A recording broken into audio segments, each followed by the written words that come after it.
Arriba los pobres del mundo, de pie los esclavos sin pan. Yo quiero vivir sabroso. Yo también quiero vivir. Hace algunos días, un grupo de actores colombianos muy conocido publicó un video en redes sociales en el que anunciaban su respaldo a la candidatura de Gustavo Petro. Por desgracia, el video está repleto de errores económicos y también no económicos. A continuación, voy a desmentir algunos de ellos. Así tengo un parlamento. La papa sube en el altiplano cundiboyacense y nos los traen de los Países Bajos. Y sí. Y vamos a ver que es cierto. No, señora Carmenza. Solamente en Colombia importamos cerca del 3% de la papa que consume el mercado nacional. 3%.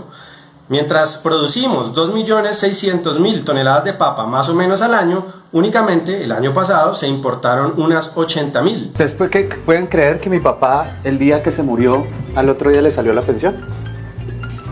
Uy, tena. Ya va a cumplir 40 años de trabajo y no voy a tener pensión. En 3 añitos voy a pedir mi plática, lo que haya por ahí, que me alcanzará para montar otra obra.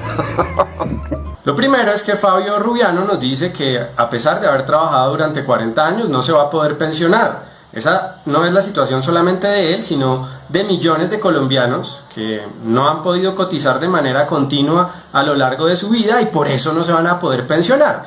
El problema es que bajo la propuesta del pacto histórico de virtualmente eliminar las AFPs, todos tendríamos que cotizar en Colpensiones. Y en Colpensiones, las devoluciones de saldos o las indemnizaciones son en promedio 7 veces menores que en una AFP. Es decir, Fabio, estás defendiendo un sistema, una reforma como la que propone el pacto histórico, que a personas como tú les perjudicaría brutalmente. Creo que no nos dejaron otro camino que apostar al cambio, que creer que algo puede cambiar y que algo puede mejorar, porque peor no podemos estar.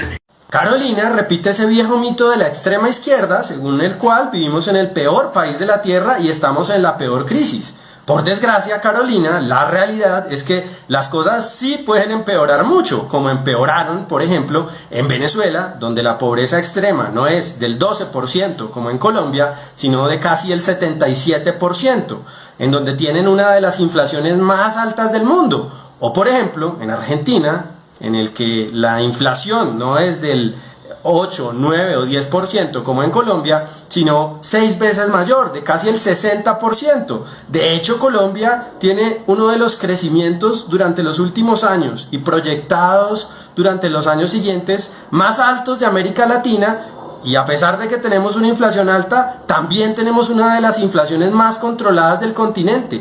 Sí podemos empeorar, y sí podemos empeorar mucho, sobre todo si votamos por proyectos políticos como el que ustedes defienden. Lo que tenemos es que elegir nuevos gobernantes, porque esta derecha que hemos tenido durante estos últimos 20 años o durante toda la vida ha sido nefasta. La señora Carmenza repite otro mito, según el cual en Colombia toda la vida ha gobernado la derecha.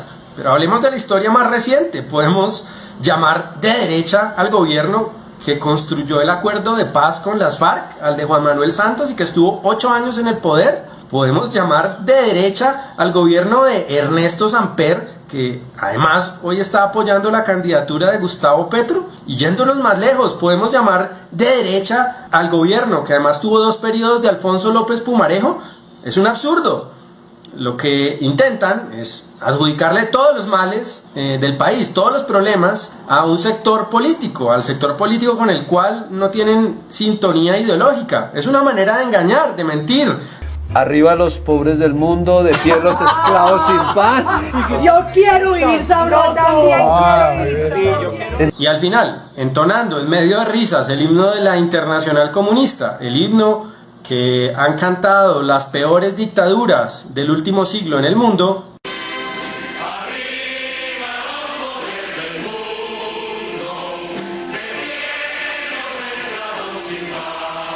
nos damos cuenta de que este proyecto, el del pacto histórico, el que ustedes defienden, no tiene nada que ver con vivir sabroso, ni de hacer que la gente viva mejor, ni que los pobres o los más pobres de Colombia mejoren sus condiciones de vida. Se trata de imponer una agenda ideológica, extremista, de extrema izquierda, que va a tener como resultado no que vivamos sabroso los colombianos, sino que todos vivamos mucho peor.